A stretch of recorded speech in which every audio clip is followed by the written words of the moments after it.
this, my next guest has a condition that only 100 people in the world have been diagnosed with. It's something that causes her body to emit smells like fish, onion and faeces. And Kelly is here now because she really wants to raise awareness about this, don't you, Kelly? So this sounds horrible. Can you just tell us what it's like for you? It's really frustrating, to be honest. It's a really it can be really isolating if you haven't got the right sort of support structure around you. It can be horrendous. Yeah. So tell me about when this condition first started for you and what happened. I was probably about 5 or 6 years old, and my mum started to notice sort of on a fairly regularish basis that my urine was quite strong smelling, and she obviously had me backwards and forwards to the doctors as a kid. They diagnosed this, that and the other, and then but nothing to do with the body odour smell at that point. Then it as I got older, I hit puberty, which again is a common sort of trigger time for sufferers. Started to notice a strong body odour more. And this was not about your personal hygiene, and it wasn't that you were not washing properly or anything like that, was it? No, it did get to a point where I was showering 2 or 3 times, sometimes 4 times a day, dependent upon, sort of comments that were made at work. Sort of, I work in a hospital, so you have to sort of project that air of cleanliness, yeah. And people just automatically assume if there's a smell that you're unclean, and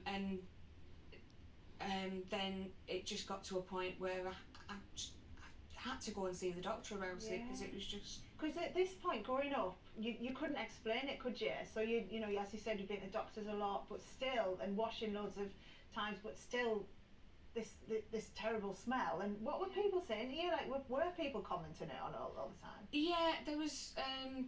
It was more often. It was a complaint, sort of, to management. Can you have a word with Kelly? Oh God, that made you feel awful.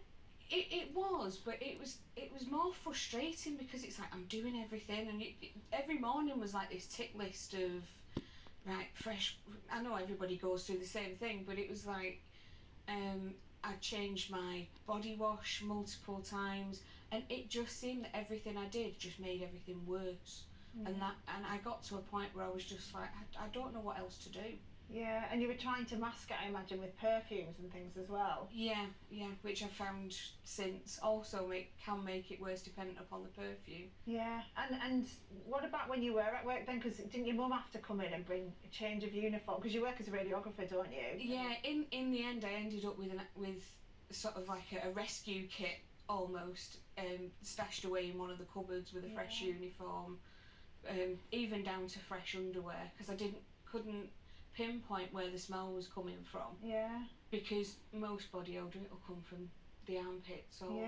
But this just seemed to be a general sort of all-round smell, and nobody could really pinpoint it. So yeah. And interestingly, you can't actually smell yourself, can you? So you couldn't even tell when it was bad. No, to be honest, that's a common thing with a lot of sufferers, but I've got no sense of smell anyway. I was born without a sense of smell. So it just added to it. It was this constant sort of feeling of, do I smell today? Is everybody just being really polite and not saying anything? And the things that I was trying, I couldn't get a gauge on whether they were working, because a lot of the times, I don't know whether it was because I've grown up with my mum and dad, they didn't really smell it on me. So then it's like, I got used to it. Yeah, and then it's like, am I just going completely crazy here? What's going on? That must be it was really hard. Like if you were, seeing mates or going out, did it make you worry? Did it kind of impact your life? Yeah, to be honest, it still does. Even though I'm quite sort of relaxed now and I'm in a really good place with my treatment regime. Just going to a gig, if I've got a bit warm getting there, I'm like, oh my God, don't want to sit too close to this person next to me. Yeah. So I don't nearly sat on my husband's lap trying to put that distance. Yeah, and you mentioned your mum and dad and your husband. They've been really supportive through all of this, haven't they? Absolutely brilliant. My husband, when we've actually sort of sat down and spoken about it, once I've got my diagnosis, he was like, well, I did notice it when we first got together, but you know, I'd already sort of fallen in love with you by that point. Oh. Like, oh, big softy. Oh, he's a keeper, isn't he? He is. He's a darling. Yeah, well, I want to find out more about this condition. I'm going to bring in a doctor as well, Gisela Wilcox, who's your doctor, Kelly. So can you just tell us, doctor, what is this condition we're talking about, and how rare is it? Okay, the full name of this condition is trimethylaminiuria, and that's due to a deficiency in the liver of an enzyme which normally detoxifies a substance called trimethylamine, which comes from the gut, made by gut bacteria from food components, and turns it into a neutral, and completely odorless compound called trimethylamine oxide. So this is part of a whole bunch of enzyme systems in the liver that are used to detoxify, obviously, stuff from the gut, components of food, and they're normally, most people, they function okay. Yeah. But if people have got a genetic deficiency where this enzyme either is missing completely or doesn't work at all, it's more likely it won't work quite as well, or it's overwhelmed by what's coming from the gut through to the liver. Yeah.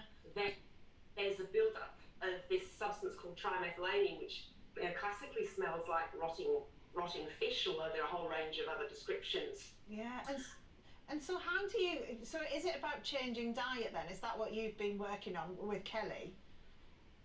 The changing diet is one way of dealing with it, but actually the components of food that cause the smell are actually things in so many foods, and so many foods that actually have nourishment and flavour. So we're talking about things like fish, eggs, beans, that means baked beans, soybeans, whole grain cereals, Marmite. They've all got lots of choline, which is what the bugs in the gut turn into trimethylamine. So I often describe it as a fairly white diet. I'm sure it could be described by others who actually have to follow it. Yeah. But it's a restricted diet, and that can make it more bearable. But some people actually will just stick to the diet when they're going to be with people, and then at weekends, then they will relax the diet. Yeah. It's not through diet though. There are other approaches that we can try. Yeah, and Kelly, how much has it changed your life getting the diagnosis and now being able to work with a doctor to get treatment and help you? Dr. Wilcox has been absolutely fantastic at helping me to sort of navigate. I'd already started a bit of a treatment plan from bits and pieces that I'd found on the internet, but we've really sort of fine-tuned it between us. I'll take information when I go and see her. She'll have information ready for me when I go and see her. So it's all really good, and it's helped massively because I was finding that the diet wasn't working for me. Yeah, I'm so glad it's working for you now, and thank you so much for coming to talk about it as well, because you'll probably be helping other people who might have it too. Thank you very much, Doctor. Thanks very much, Kelly. We'll see you after the break.